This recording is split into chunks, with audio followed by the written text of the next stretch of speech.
Hello दोस्तों, आपका स्वागत है डीके अमेजिंग नॉलेज पर। आज का टॉपिक है भगवान विष्णु के तृतीय अवतार वराह के बारे में रोचक कहानी।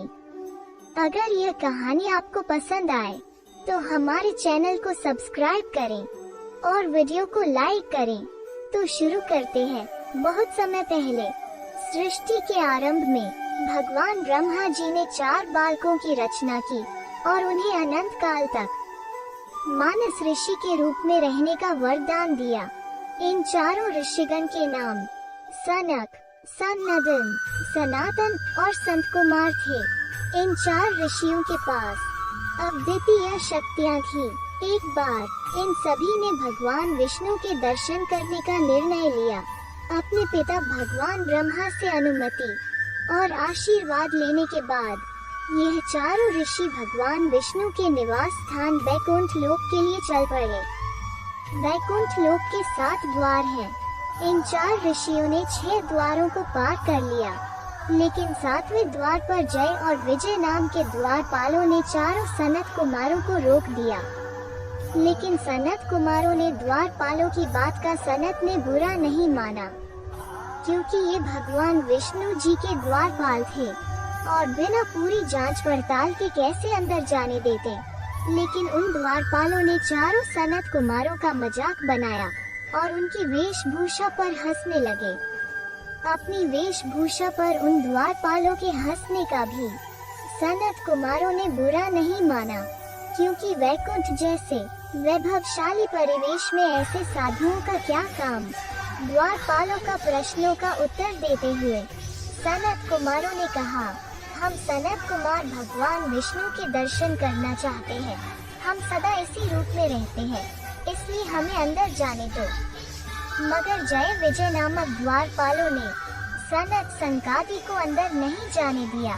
इससे ऋषियों को क्रोध आ गया कि इन द्वारपालों को इतनी भी समझ नहीं कि ऋषियों साधुओं के साथ कैसा व्यवहार करना चाहिए। क्रोध में उन्होंने शाप देते हुए कहा, तुम दोनों ने देवों के साथ रहकर भी दैत्यों जैसा व्यवहार किया है, इसलिए अगले जन्म में तुम दोनों दैत्य कुल में जन्म लोगे। द्वार पर इस विवाद को सुनकर भगवान विष्णु स्वयं बाहर आ गए और सनत संकादी को आदर से अंदर जाने को कहा।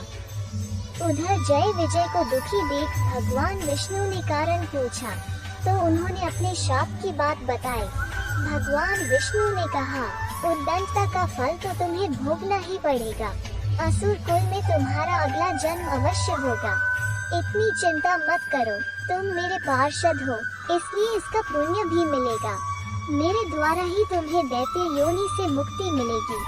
सनत संकादी भगवान के दर्शन कर चले गए। जय विजय की मृत्यु होने पर उनका जन्म कश्यप ऋषि की पत्नी दिति के गर्भ से हुआ। दिति दैत्य कुलों की माता थी, अतः उसके गर्भ से जन्म लेने वाले जय विजय का नाम इस जन्म में हिरण्याक्ष और हिरण्यकशिपु हुआ। उन दोनों में प्रबल आसुरी शक्ति थी। उन्होंने अपने उत्पात द्वारा आसुरी शक्ति के बल पर आसुरी राज्य स्थापित किया।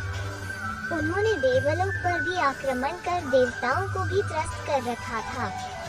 उन्होंने घोषणा की कि अब से उनके राज्य के सारे यज्ञ उनके ही नाम पर होंगे। देवों को कोई यज्ञ भाग नहीं मिलेगा। किसी भी देवी देवता या ईश्वर की पूजा आराधना के बजाय उनकी ही पूजा होगी। देवगण कभी यहाँ पहुँच ही न सके, इसलिए मैं पृथ्वी को ही पाताल में पहुँचा देता हूँ। यह निश्चय कर हिरण्याक्ष आसुरी शक्ति के बल पर पृथ्वी को रसातल में ले गया। इससे सारे ब्रह्मांड में उथल पुथल मच गई। सृष्टि का नियम भंग होने लगा। चतुर्दिक हाहाकार मच गया। ऋषियों, मुनियों तथा देवताओं ने मिलकर विष्णु से प्रार्थना की, भगवान देखिए, इन 2 महापराक्रमी असुरों ने क्या किया। देवताओं का यज्ञ भाग छीना, पूजा पाठ, धार्मिक कर्मकांड समाप्त किए और अब तो समस्त भूमंडल को ही रसातल में ले गए। उठिए, कुछ करिए। ब्रह्मा की सृष्टि में बड़ा व्यवधान उपस्थित हो गया है। आप ऋषियों, मुनियों तथा मानवों के रहने का स्थान बनाएं। पृथ्वी जल में डूब रही है, उसके उद्धार के लिए वैकुंठ का वास छोड़कर कोई अवतार लीजिए। भगवान विष्णु ने देवताओं तथा ऋषियों को आश्वासन दिया, जब पृथ्वी पर पाप का भार ज्यादा हो जाता है तो उसके उद्धार के लिए मुझे अवतार लेना ही पड़ता है। आप लोग निश्चिंत होकर जाइए, मैं कुछ करता हूँ। देवताओं के चले जाने पर भगवान विष्णु ने नीचे देखा, पृथ्वी का कहीं पता नहीं, सर्वत्र जल ही जल दिख रहा था। फिर तो भगवान वाराह के रूप में प्रकट हुए और समुद्र में कूद पड़े। भयंकर गर्जना के साथ अपनी विशाल दाढ़ पर पृथ्वी को रखकर वे अथाह जल राशि को चीरते हुए ऊपर आ गए। पृथ्वी को समुद्र से ऊपर आते देख तथा वाराह का भयंकर शब्द सुनकर हिरण्याक्ष बौखला गया कि किसने उसकी शक्ति को चुनौती दी है। वाराह को देखते ही वो उसे मारने दौड़ा। उसका हर अस्त्र शस्त्र वराह के शरीर से टकराकर चूर चूर हो जाता था। भगवान कुछ देर उसके प्रहार झेलते रहे और उसके क्रोध को भड़काते रहे। रूप भले ही वाराह का था, पर थे तो वे परब्रह्म अनंत शक्ति भगवान विष्णु। उन्होंने एक झटके से हिरण्याक्ष को अपनी दाढ़ पर उठा लिया और घुमाकर आकाश में दूर फेंक दिया। आकाश में चक्कर काटकर वो धड़ाम से पृथ्वी पर वाराह के पास ही गिर पड़ा। मरणासन हिरण्याक्ष ने देखा कि वो वाराह अब वाराह न होकर भगवान विष्णु है। उसे अपना पूर्व जन्म याद हो आया। उसने भगवान के चरण पकड़ लिए और कहा, भगवान, पाप के शाप का आपने अंत कर दिया और अपने ही हाथों इस जन्म से मुक्ति दिलाई। मुझे तो मुक्ति मिली, पर मेरे भाई हिरण्यकशिपु का क्या होगा? उसे भी तो मुक्ति दीजिए। भगवान विष्णु हंसकर बोले, समय से पूर्व किसी के पाप का अंत नहीं होता। तुम्हारे भाई हिरण्यकशिपु के पाप का अभी अंत नहीं है।